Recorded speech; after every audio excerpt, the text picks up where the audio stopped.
Rabbi gfir varham ve ente hayrur rahimin.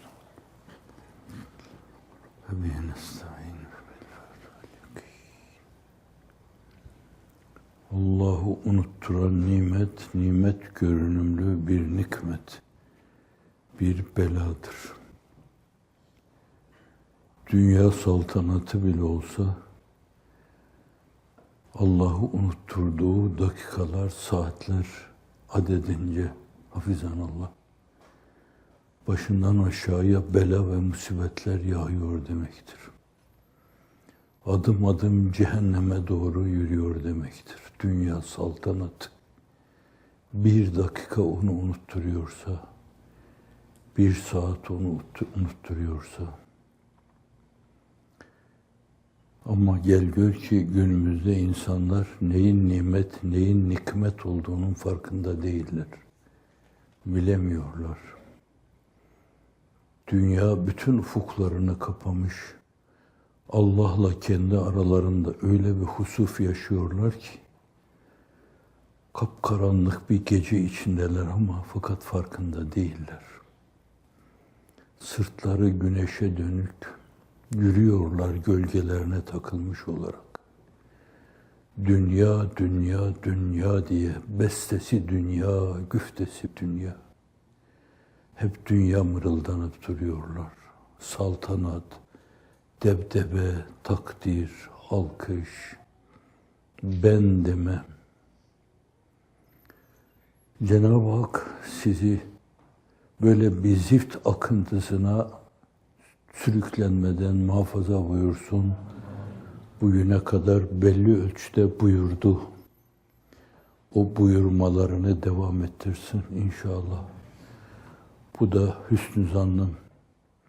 Hak yolunda olanlar için, alnını yere koyanlar için, Allah diyenler için, Subhanallah diyenler için hüsnü zannın ifadesi o kadar suizan, insanı tepetaklak götürür. Herkesi kendim gibi bata çıka yürüyen bir insan gibi görüyorsam şayet çok ciddi bir suizan gayyasına gömülmüşüm demektir. Onlar hakkında elimden geldiğince hep hüsnü zan etmeliyim. Ama gel gör ki toplum tepeden tırnağa öyle bir levsiyat içinde, onun radyoaktif tesirleri en temiz yuvalara, en temiz vicdanlara tesir etmemesi, kirletmemesi mümkün değil. En azından radyoaktif tesiri, gamma tesiri, onlar üzerinde de belli tesir olur farkına varmadan. En azından şu olur, yapılan o mesavinin mesavi derinliğini göremezler. İç içe cinayetler, müzaaf, mükab cinayetler işleniyordur. Zulümler irtikab ediliyordur. Kafirin yapmadığı şeyler yapılıyordur. Müslüman iniltileriyle, mazlum iniltileriyle feza inliyordur. Zalim hayhuyuyla feza inliyordur. Ülke değişik bela ve musibetlerle inliyordur. Hiç farkına varmadan bunları ahval-i adiye, ahval-i tabii olarak görme gibi esasen farkına varmadan tabii belki tebei bir körlüğü herkes yaşayabilir. Hafizanallah. Bu açıdan herkes kendine bakarken belki böyle bakması lazım. Burada antiparantez bir şey diyeyim ben. Bu günümüzde yaşanan fecai ve fezai karşısında eğer her birerlerimiz günde 1-2-3 saatimizi bu işe vererek ve bunun bir kısmını da Cenab-ı Hakk'a tazarru ve niyazda, duada geçirerek bu bela ve devahinin savunması adına inlemiyorsak, farkına varmadan onun radyoaktif tesirinde kalmışız demektir. Evet, bir tarafta karşıda yangın, Hazreti Pir'in ifadesiyle içinde evladım, imanım tutuşmuş yanıyor. Eğer elimizde tulumba o yangını söndürmeye koşmuyorsak, içinde yanan insanları ondan kurtarmaya koşmuyorsak, dünkü evvelki günkü hortumdan insanları kurtarma adına bir kısım tedbirler alma nevinden tedbirler alınmıyorsa, o iş için yürekler çarpmıyorsa, nabızlar atmıyorsa, zannediyorum insanlığımızı mizanda öyle bir keffeye kor tartarlar. Siz bu kadar insansınız derler, hafizanallah. Evet, bela ve musibetin genişliği, vüs'ati esasen ne kadar korkunç cereyan ettiği, eğer bu bilinemiyorsa hafizanallah, biz de vicdanlarımızda o ölçüde üzüntü duymayız, ızdırap duymayız. ızdırap, insanların dualarının kabul edilmesi adına çok önemli bir faktördür. Bir muzdaribin duası bazen bütün kasvet bulutlarının sıyrılıp gitmesine vesile olur. Muzdarip ve muzdar. Emmen yucibul muddarra izâ dehâhu ve yekşifus-sû. Muzdar, içini Allah'a döktüğü zaman o bela ve musibetleri savan ve sonra onlara yeni keşifler yaşatan, yeniden güneşle buluşmalarını sağlayan, temin eden Allah'tan başka kimdir? Bu ona yönelmeye bağlı. İnsanlık sefalet içinde, rezalet içinde inim inim inliyor. Bütün dünyada, hususen bazı yerlerde, bahusus sizin ülkenizde öyle fecai ve fezai yaşanıyor ki ve aynı zamanda ona adalet diyorlar, hak diyorlar, istikamet diyorlar. Her şey yörüngesinde yürüyor diyorlar. Dolayısıyla bir kısım şuursuz, muhakemesiz insanlar da buna inanıyor ve üzüntü duymuyorlar, Allah'a teveccüh etmiyorlar, içlerini Allah'a dökmüyorlar, dökemiyorlar. Çünkü onlar da bir yönüyle genel tablodan zehirlenmiş bulunuyorlar. Burada yine antiparantez bir şey diyeyim. Cenab-ı Hakk'a binlerce hamdü sena olsun ki sizi o kirli, çağlayan, o zift akıntısı içinde bulundurmadığından dolayı kendi farklılığınızın şuurunda hayatınızı götürüyorsunuz. Yani elhamdülillah öyle değiliz. Zulmedenlerden değiliz. Zulmü görüp ses çıkarmayan dilsiz şeytanlardan değiliz. Sesini yükseltmeyen şeytanlardan değiliz. İtiraz etmeyen şeytanlardan değiliz diye halihazırdaki konumunuz itibariyle Allah'a hamd etme durumundasınız zannediyorum. Bunun farkındasınız veya değilsiniz ama konumunuz bu. Allah'ın konumlandırdığı bir şey, durumunuz bu. Cenab-ı Hakk'ın ilettiği bir yönüyle siz için hazırladığı, temin buyurduğu durum bu. Cenab-ı Hak bunu geliştirsin, inkişaf ettirsin. Evet, Akif'in sözü. Irzımızdır çiğnenen, namusumuzdur doğranan. Hey sıkılmaz ağlamazsın, bari gülmekten utan. Evet, ırzımızdır çiğnenen, namusumuzdur doğranan. Hey sıkılmaz ağlamazsın, bari gülmekten utan. Dudakların geriye gitmesini Allah'a karşı bir saygısızlık, ızdırap çeken insanlara karşı bir alay mahiyetinde kabul edemiyorsan hala, nasibin o kadar demektir senin. O kadar nasip. Cenab-ı Hak olup bitenleri mahiyetü nefsül emriyesine uygun duyurmaya muvaffak eylesin. Bende olup biten hadiseler karşısında evet, ümidimi hiç yitirmedim. Reca duygumda hiç kayıp yaşamadım. Rabbime karşı ümidimde bir sarsıntıya maruz kalmadım. Ama şunu itiraf edeyim, immün sisteminin çökmesi karşısında 20 tane rahatsızlıkla 24 saat inlediğimde muhakkak immün sistemim tamamen pes dedi bana.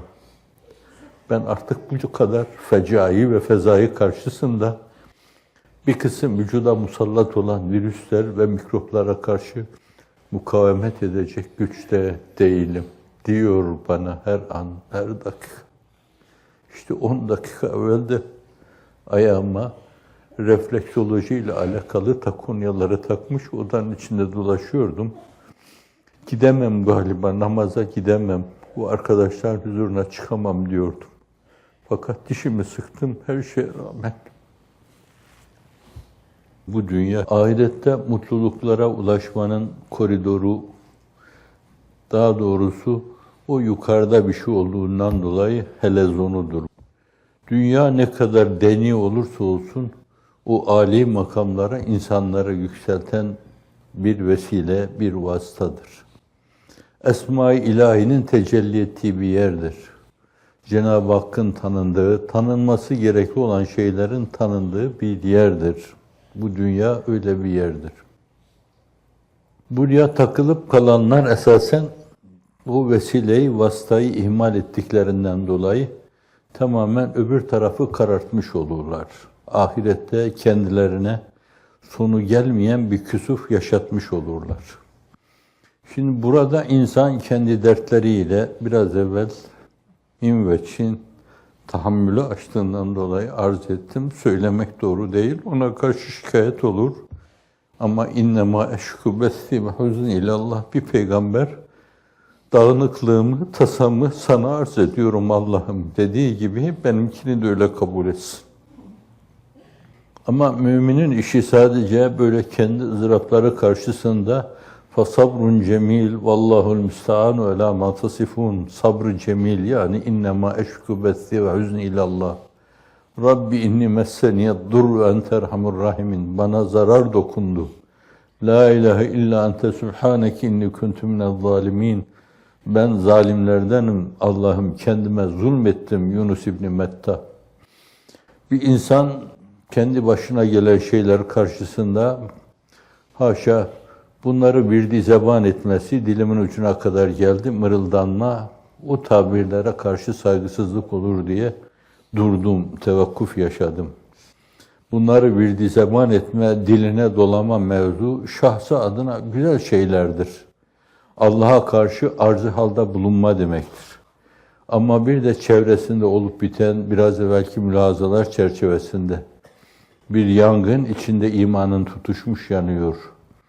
Anne, evlat birbirinden koparılmış, karı, koca birbirinden koparılmış. Kimisi soluğu yurt dışında almış. Teselli için kendilerine muhacir diyorlar. İnşallah muhacirdirler. İnşallah gittikleri yerlerde de ansar türü ahlak bakımından insanlarla karşılaşırlar.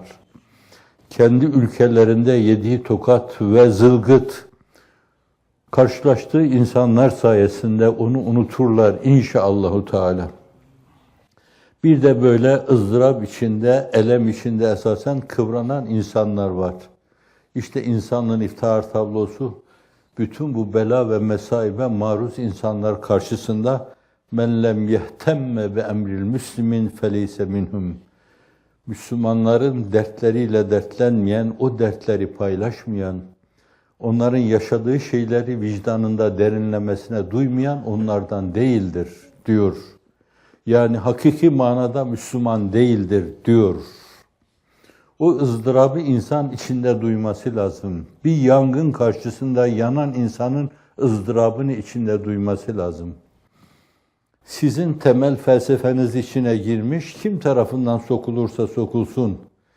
Bencilce ifade edilmiş bir laf vardır milletimizde. Yangın nereye düşerse orayı yakar. Bizim felsefemize göre yangın nereye düşerse düşsün beni yakar. Felsefemiz budur. Myanmar'a düşen yangın beni yakar. Şam'a düşen yangın beni yakar. Mellem yehtemme be emril müslimin feleyse minhum. Müslümanların dertlerini paylaşmayan, benim derdimdir demeyen, bu yangın beni de yakıyor onlarla beraber demeyen insan o kategoride müteala edilmez. Öbür tarafta da onlarla beraber o güzelim muameleye tabi tutulmaz. Onlara verilecek o varidata mazhar olamaz hafizanallah. Hele siz ayrılın, şöyle şurada durun. Kantara, teraziye girecek durumunuz yok sizin, tartılacak durumunuz yok. Gerçi herkes belki kendisine öyle bakmalı. Kavs zaviyesinden bakınca biri öyle demiş. Ger beni bu günahlarla tartarsa Hazreti Deyyan, Deyyan fakire ait o Rahman diyor. Ger beni bu günahlarla tartarsa Hazreti Deyyan, kırılır arsayı mahşerde mizan diyor. Terazi kırılır bu günahlarla Allah beni tartarsa orada. Hafizanallah. Tartıya bile tabi tutulmadan lüzum yok bunlara. Hayatlarını kirletmişlerdi, berzah hayatını kirli götürmüşlerdi. Arınmaları için bunların oraya gitmeleri lazım. Hafizanallah. Tepe taklak hepsi oraya, o gayyalara yuvarlanacak. O duruma düşmemek için bence burada onların arınmalarını arınma gibi görmek lazım. Fakat aynı zamanda çektikleri şeyleri onların içinde paylaşmak suretiyle bizim için de o meselenin bir arınma vesilesi olduğunu görmek lazım, inanmak lazım. Biz de onunla arınıyoruz. Biraz evvel dedim yani, immün sistemi çökmüş. Onun bedava gideceğini düşünemem ben yani. Cenab-ı Hak onu bir yere koyacaktır. Ben her gün aklımda insanların sayısını sayıyorum. İsimlerini bildiğim arkadaşları ismen. Allahümme etlikum seraha. Allahümme etlikum seraha.